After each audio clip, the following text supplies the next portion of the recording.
ಹಾಗೂ DCM breakfast ವಿಚಾರಕ್ಕೆ ಸಂಬಂಧಪಟ್ಟಂತೆ ಬಳ್ಳಾರಿಯಲ್ಲಿ ಸಚಿವ ಭೈರತಿ ಸುರೇಶ್ ಹೇಳಿಕೆ ಕೊಟ್ಟಿದ್ದಾರೆ. ಸಿಎಂ ಹಾಗೂ ಡಿಸಿಎಂ ಬ್ರೇಕ್ಫಾಸ್ಟ್ ಮಾಡಿದ್ರೆ ಅದರಲ್ಲಿ ತಪ್ಪೇನು ಅಂತ ಹೇಳಿ ಪ್ರಶ್ನೆಯನ್ನ ಮಾಡಿದ್ದಾರೆ. ಬಿಜೆಪಿ ಜೆಡಿಎಸ್ನವರು ಮನೆಗೆ ಹೋದ್ರೆ ಆಗ ಚರ್ಚೆ ಮಾಡಬೇಕು, ಅಂದ್ರೆ ಬಿಜೆಪಿಯವರು ಏನಾದರೂ ಜೆಡಿಎಸ್ ಮನೆಗೆ ಹೋದ್ರೆ ಆಗ ಚರ್ಚೆಯನ್ನ ಮಾಡಬೇಕು ಅಂತ ಹೇಳಿ ಬಳ್ಳಾರಿಯಲ್ಲಿ ಭೈರತಿ ಸುರೇಶ್ ಈ ರೀತಿಯಾದಂತ ಹೇಳಿಕೆ ಕೊಟ್ಟಿದ್ದಾರೆ. ನಮ್ಮವರ ಮನೆಗೆ ಹೋಗೋದ್ರಲ್ಲಿ ಯಾವುದೇ ರೀತಿಯಾದಂತ ವಿಶೇಷ ಇಲ್ಲ.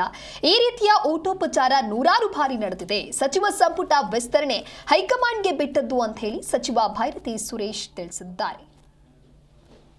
ಏನಾಯ್ತ್ರಿ, ನಮ್ಮ ಅಧ್ಯಕ್ಷರು ತಿಂಡಿಗೆ ಹೋಗೋದ್ರಲ್ಲಿ ಅಂತ ಹಲವಾರು ಸರಿ ಚೀಫ್ ಮಿನಿಸ್ಟರ್ ಅವ್ರ ಮನೆಗೆ ಊಟಕ್ಕೆ ಹೋಗಿದ್ದಾರೆ.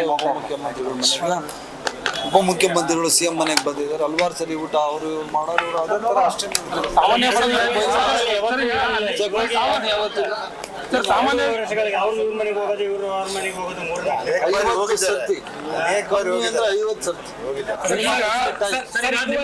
ಗೊತ್ತಿಲ್ಲ ಅಷ್ಟೇ.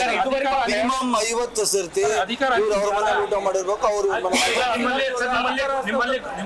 ಏನಾಯ್ತ್ರಿ, ನಮ್ಮ ಅಧ್ಯಕ್ಷರು ತಿಂಡಿಗೆ ಹೋಗೋದ್ರಲ್ಲಿ ಅಂತ ಹಲವಾರು ಸರಿ ಚೀಫ್ ಮಿನಿಸ್ಟರ್ ಅವ್ರ ಮನೆಗೆ ಊಟಕ್ಕೆ ಹೋಗಿದ್ದಾರೆ.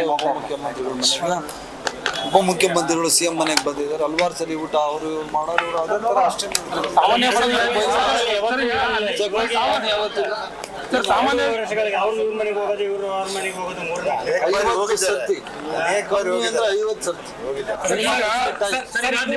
ಗೊತ್ತಿಲ್ಲ ಅಷ್ಟೇ. ಮಿನಿಮಮ್ 50 ಸರ್ತಿ ಅವ್ರ ಮನೆ ಊಟ ಮಾಡಿರ್ಬೇಕು. ಅವ್ರು ಏನಾಯ್ತ್ರಿ, ನಮ್ಮ ಅಧ್ಯಕ್ಷರು ತಿಂಡಿಗೆ ಹೋಗೋದ್ರಲ್ಲಿ ಅಂತ ಹಲವಾರು ಸರಿ ಚೀಫ್ ಮಿನಿಸ್ಟರ್ ಅವ್ರ ಮನೆಗೆ ಊಟಕ್ಕೆ ಹೋಗಿದ್ದಾರೆ. ಉಪಮುಖ್ಯಮಂತ್ರಿಗಳು